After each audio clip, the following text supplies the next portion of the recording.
A graça e a paz a todos. Aqui é o pastor Valmir, da Atos 29 Mission. Vamos iniciar mais uma palavra de Deus e nesse momento eu lhe peço que você siga o nosso canal, dê seu like, faça seus comentários para que a gente realmente possa levar essa palavra em todas as nações, onde ela alcance o máximo de pessoas. E hoje a palavra está em Atos 9. E o Senhor diz: Saulo, respirando ainda ameaças e morte contra os discípulos do Senhor, dirigiu-se ao sumo sacerdote e lhe pediu cartas para as sinagogas de Damasco, a fim de que, caso achasse alguns que eram do caminho, assim homens como mulheres, os levasse preso para Jerusalém. Seguindo ele estrada fora, ao aproximar-se de Damasco, subitamente uma luz do céu brilhou ao seu redor. E caindo por terra, ouviu uma voz que lhe dizia: Saulo, Saulo, por que me persegues? Ele perguntou: Quem és tu, Senhor? E a resposta foi: Eu sou Jesus, a quem tu persegues. Mas levanta-te e entra na cidade, onde te dirão o que te convém fazer. Os seus companheiros de viagem pararam emudecidos, porém a voz não vendo contudo ninguém. Então se levantou Saulo da terra, e abrindo os olhos nada podia ver. E guiando-o pela mão, levaram-no para Damasco. Esteve 3 dias sem ver, durante os quais nada comeu nem bebeu. Ora, havia em Damasco um discípulo chamado Ananias. Disse-lhe o Senhor numa visão: Ananias. Ao que respondeu: Eis-me aqui, Senhor. Então o Senhor lhe ordenou: Dispõe-te, vai à rua que se chama Direita, e na casa de Judas procura por Saulo, apelidado de Tarso, pois ele está orando e viu entrar um homem chamado Ananias e impor-lhe as mãos para que recuperasse as vistas. Ananias, porém, respondeu: Senhor, de muito tenho ouvido a respeito desse homem, quantos males tem feito aos teus santos em Jerusalém. E por aqui trouxe autorização dos principais sacerdotes para prender a todos os que invocam o teu nome. Mas o Senhor lhe disse: Vai, porque és para mim um instrumento escolhido para levar o meu nome perante os gentios e reis, bem como perante os filhos de Israel. Pois eu lhe mostrarei quanto lhe importa sofrer pelo meu nome. Então Ananias foi, entrando na casa, impôs sobre ele as mãos, dizendo: Saulo, irmão, o Senhor me enviou a saber o próprio Jesus que te apareceu no caminho por onde vinhas, para que recuperes a vista e fiques cheio do Espírito Santo. Imediatamente lhe caíram dos olhos como que umas escamas, e tornou a ver. A seguir, levantou-se e foi batizado, e depois de ter alimentado, sentiu-se fortalecido. Então permaneceu em Damasco alguns dias com os discípulos. Essa é a história da conversão de Saulo, que nós conhecemos como Paulo, um homem de coragem, um homem de graça. Saulo, ele respirava ameaça. Saulo que aprovou a morte de Estevão. Saulo que prendia, maltratava, matava, espancava os cristãos. Saulo que no caminho de Damasco encontra-se com quem? Com Jesus. Saulo, ele era perseguidor de Jesus. Muitas vezes você fala: estamos sendo perseguidos. Não. As pessoas estão perseguindo Jesus, são contra Jesus. Não é contra você, é contra Jesus. E Saulo passa 3 dias sem ver, sem comer, sem beber. 3 dias orando. Ali começa a fechar um ciclo da vida de Paulo. Fecha-se um ciclo da cegueira espiritual de Paulo. Saulo, que conhecia profundamente a Torá, ele era cego, pois não enxergava Jesus. Sem beber, sem comer, ele se alimentava da sua maldade religiosa. Comia e bebia a maldade religiosa. Ele apontou, ele julgou, ele deu sentença. Esses 3 dias eu entendo que era uma reflexão de Paulo por tudo que aconteceu na vida dele. O encontro de Saulo com Jesus mudou completamente a vida dele. Jesus transforma Saulo. Jesus vai transformar a sua vida. Porque Jesus ele veio para transformar. Ele não veio para te dar A, B, isso, aquilo. Ele veio transformar a vida das pessoas. Olha que nessa época todos os cristãos tinham medo de Saulo. Judas o acolhe em sua casa. E Ananias, um discípulo de Jesus, é enviado para impor as mãos em Saulo e curar sua cegueira e dar uma nova visão a ele. Imediatamente lhe caíram dos olhos como se fossem umas escamas. Ele torna a ver. Ele começa a ver pela ótica de Jesus. Ele começa a enxergar com outra visão, com outra mentalidade, com outro coração, porque Jesus tocou nele.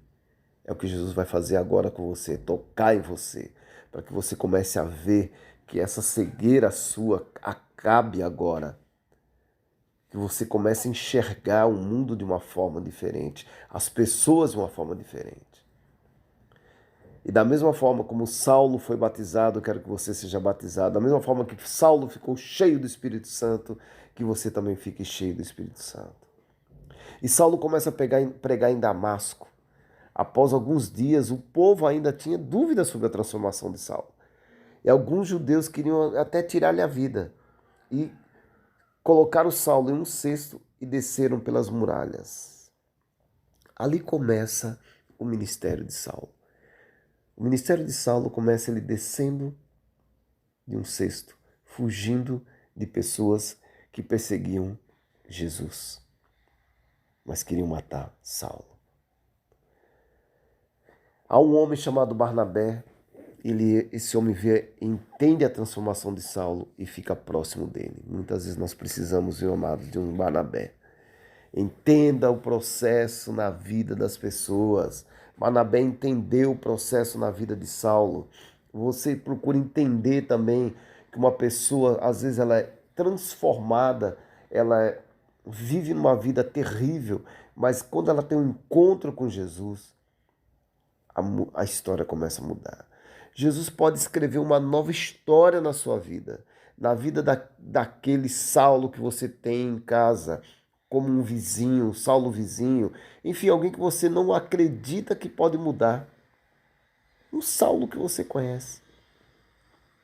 Eu mesmo já tive experiência de ver prostitutas, alcoólatras, dependentes de químicos, homossexuais, tanto homem como mulher, mudar completamente a vida pela palavra de Deus, sem acusação, sem julgamento, sem apontar, sem nada, apenas pura e simples e poderosa palavra de Deus. Pelo amor que Jesus tem sobre as pessoas. Muitas vezes nós precisamos de um Barnabé para nos ajudar a começar a caminhada de Jesus, com Jesus. Precisamos que você seja esse Barnabé, que olhe para essa pessoa que está sendo transformada e dê-lhe a mão para caminhar com ela. 1 milha, 2 milhas, caminhe com ela. Porque muitos vão estar olhando e falar assim, não, não é verdade que essa pessoa se transformou. Não acredito que realmente há uma transformação.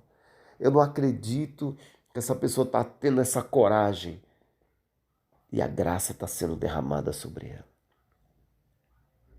E olha como é interessante, Barnabé e Saulo, eles vão para Seleucia, Chipre, Salamina, anunciar o reino de Deus. Eles saem daquele momento de conforto.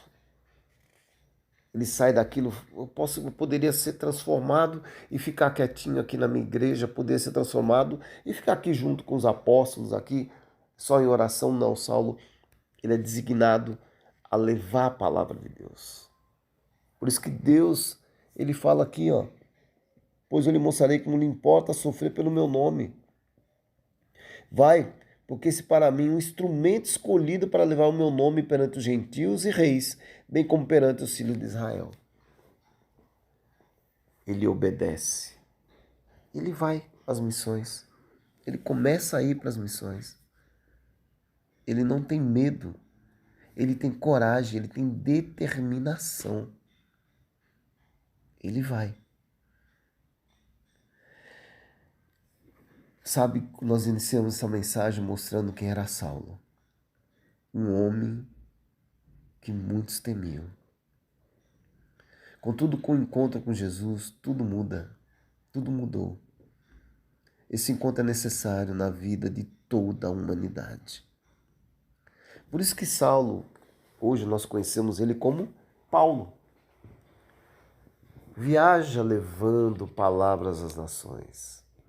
O inimigo, Satanás, vai tentar te impedir, viu? Vai colocar dúvida na sua mente, daqueles que te conheceram no passado. Não se deixe enganar, porque maior é o Deus que está em você. Seja um Paulo, tenha coragem e Deus vai derramar graça sobre você. Não tenha medo de levar a palavra. Pegue Paulo como exemplo. Olhe para as pessoas e acreditem na transformação, porque não é você que transforma, não sou eu o pastor, não é aquele evangelista, não é o apóstolo, não, é a palavra de Deus viva. A igreja precisa de muita ousadia. A igreja precisa levar a palavra de Deus, a palavra da salvação, porque os dias estão findando, os sinais estão aí. Quando você vai e começa a fazer uma reflexão escatológica, você começa a entender que a palavra está se cumprindo. Muita coisa está acontecendo.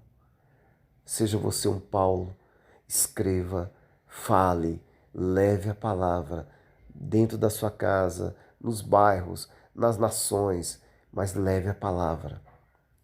Se você está fazendo de forma remota, pegue esse texto e leve, encaminhe para várias pessoas, porque a palavra ela é viva. A palavra não é do homem, a palavra é de Deus. E Deus está contigo. Quando você se dispõe a levar a palavra, Deus vai te cobrir de graça. Deus vai te dar ousadia. Deus vai lhe dar sabedoria para que você leve a palavra. Faça isso. Seja um condutor da palavra de Deus. Em nome de Jesus. Amém.